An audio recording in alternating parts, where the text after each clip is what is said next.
Why, hello there. Tonight, we're doing a candlelight shave. So, for the beverage of choice, lemonade, because it's candlelight romantic dinner, so lemonade in a wine glass. Why not, right? Now, the gear that I'm using is Fernweh with a Duro knot. Whipped up the soap in my copper Captain's Choice bowl, and the soap is Haslinger. The soap, this version is Schafmilch. This is the one with lanolin, so it's the good version. So we'll go ahead and get started here. And you know, I thought I'd try to open up with try to be slightly funny. Probably fell flat, but I want to do something a little bit different than my standard intro. Just to kind of change this up a little bit.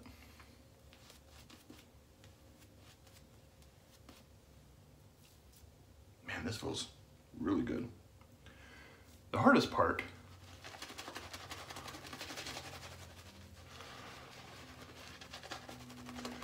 is seeing the coverage of the lather. You see, that's kind of how you want it. The consistency is fine.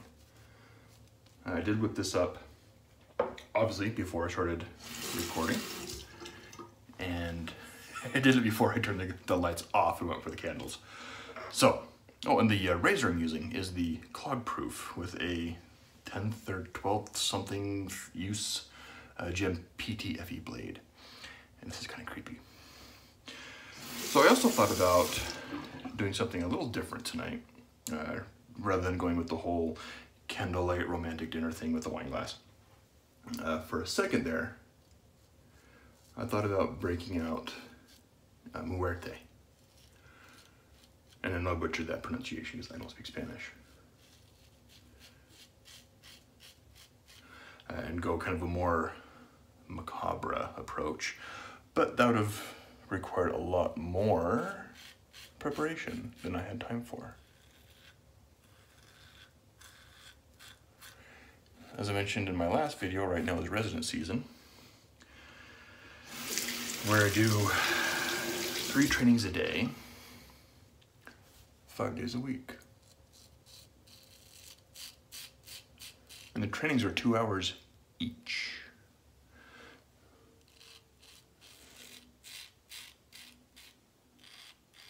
So it's 6 hours of talking.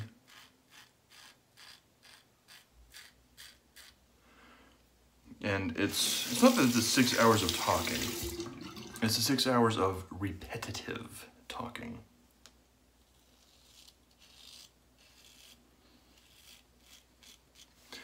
For example, tomorrow, my 3 classes I have scheduled, all 3 are for the same hospital. I had 2 scheduled yesterday for the same hospital as tomorrow, and I had 1 scheduled for the same hospital today. I'm going over the same information every single time.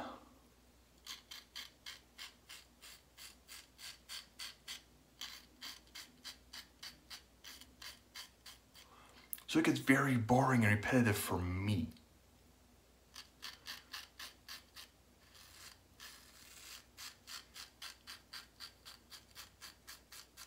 But I have to keep in mind that more often than not, when I'm working with these residents, they haven't used our system before. They don't know what they're doing.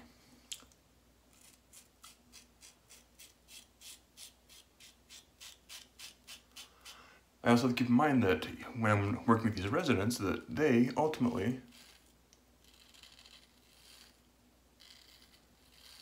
are the ones that are going through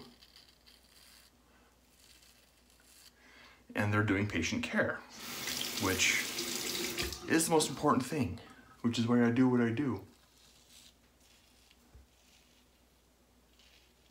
I don't know how many of you out there have had to have a biopsy done on or anything to see if you have a cancer or anything else. See what's going on with your liver, if it's functioning properly, and any other kind of disease. The pathologists and their assistants and these residents are the ones who are looking at these specimens that when you have surgery, and if you have parts of your skin, you know, for a skin biopsy to see if you have skin cancer or not. The PAs or pathology assistants, grossing technicians, residents, generally first year, sometimes second year residents will do a little bit of grossing. So what I'm doing is helping them get the reports out faster.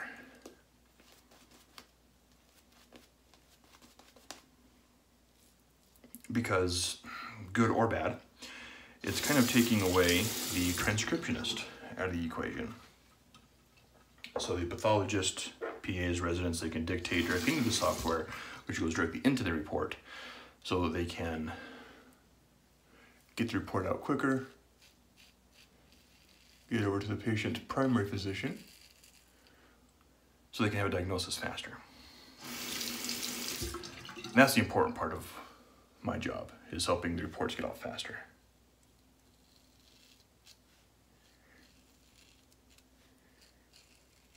So I have to remember that even though what I'm doing with these residents, if I'm going over the same information for the 12th time this week at the same facility, it's new to them. And it's important that they understand and know how to use the software.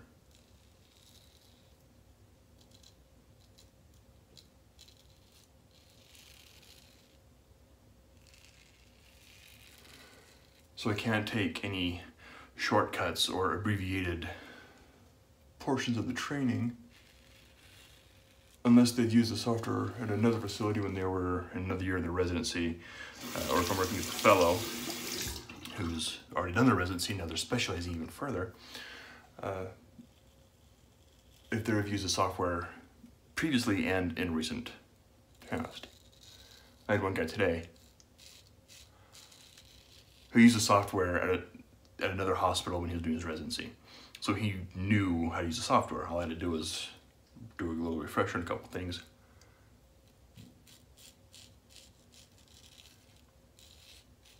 And then teach him the workflow, because it was a different reporting system that he used as residency.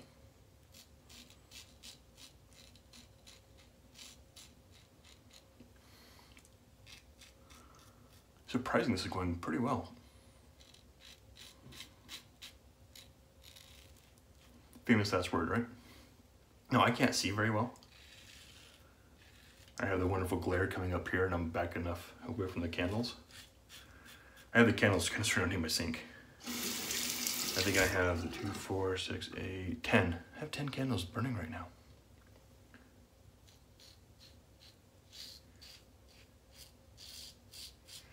I told my wife we need candles tonight for a shave. She would think I was an idiot. I kind of agree. But it's kind of fun.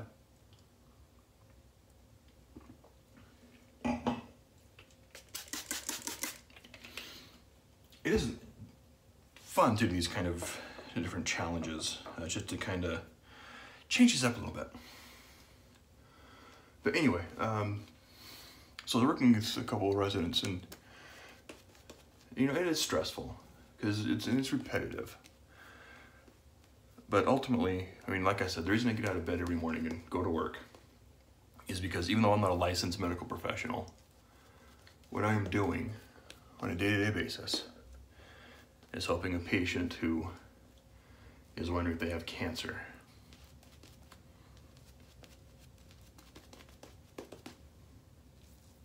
Or some other kind of disease. I'm helping them get their results of a report faster than if they were to use a transcriptionist. So while transcriptionists don't like us, because we're basically getting rid of their jobs, a lot of the patients and pathologists not do.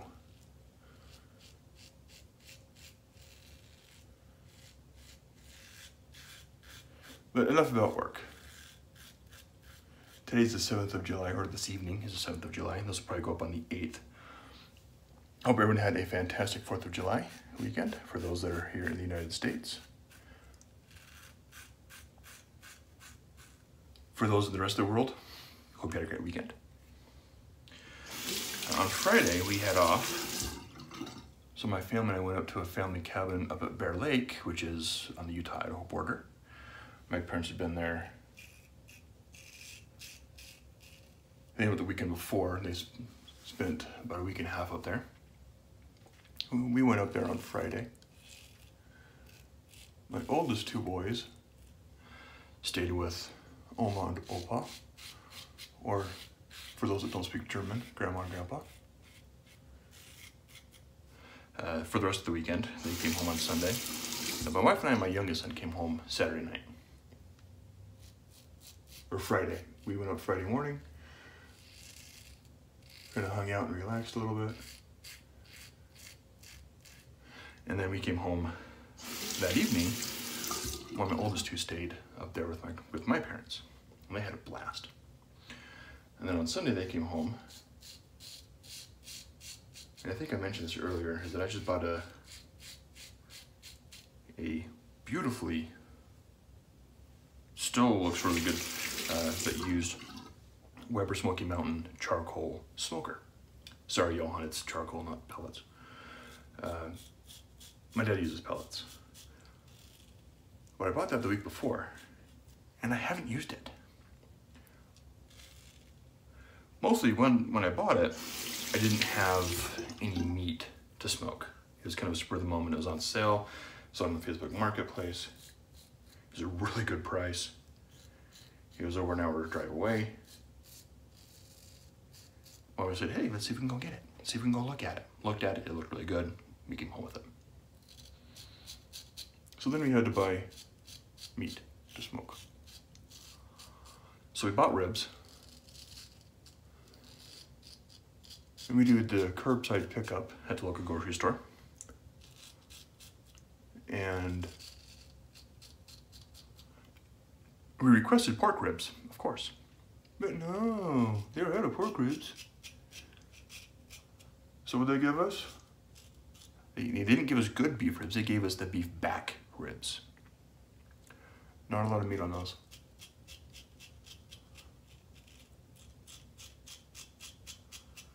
But you use what you have, right? So I took two ribs that I have.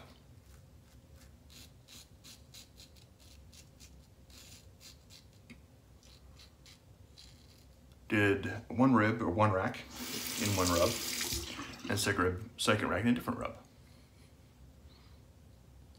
Maybe I should got myself there.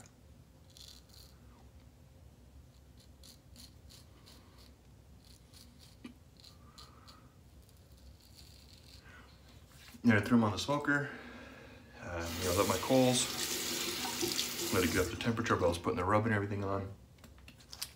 Did a mustard binder, and I hate mustard. Go figure, I lived in Germany for a couple of years, and I hate mustard. But you don't taste the mustard when you use it as a binder. So I put the rub on. As I was doing that, my grill or my smoker got up to temp. Tried to keep it at 225, couldn't quite because it was a really hot day, and I think it was in the high 70s, low 80s. But I was able to keep the internal temperature of my smoker at, however, the average about 234. Put them on for 3 hours. At the 3 hour mark, I pulled them off, wrapped them in tin foil, put butter down, put some brown sugar, and then put the ribs meat side down on the butter sugar mix and wrap them in 2 layers of foil, put them back on the smoker for another 2 hours.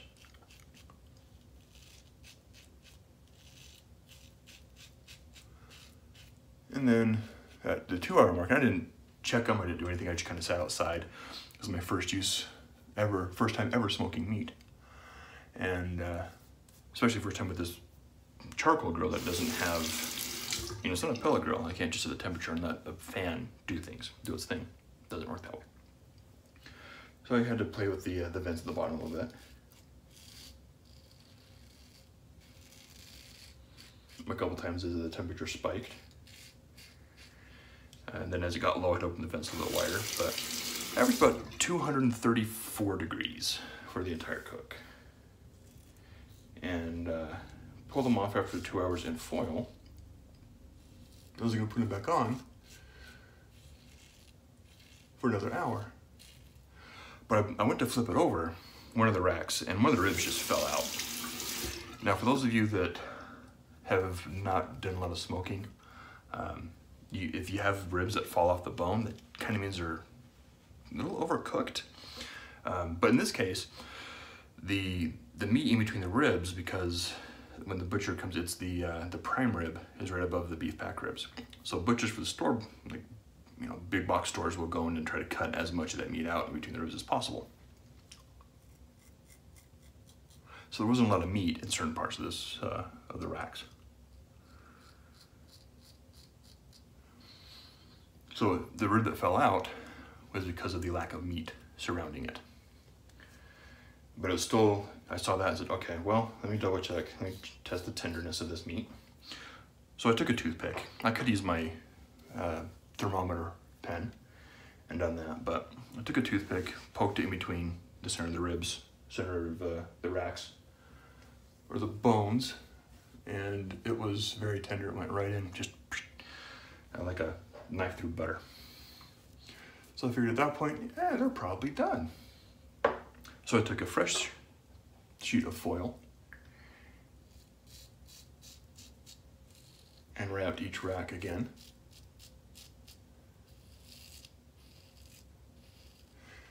And put it in a cooler and let it rest for an hour. While that was done, my kids don't eat ribs, so I did, what did I do for them? Put on some hot dogs on the smoker and smoked some hot dogs for them. My parents came over because they were dropping the kids off from the family cabin, which is about a 2-hour drive away. And I know because we've gone out there with them quite a few times over the weekend, we normally will have lunch, you know, get up in the morning, start cleaning the cabin, because it's a family cabin. It's not just my parents and ours, it's my grandmother's cabin and my aunts and uncles, and all those, we all get to share use.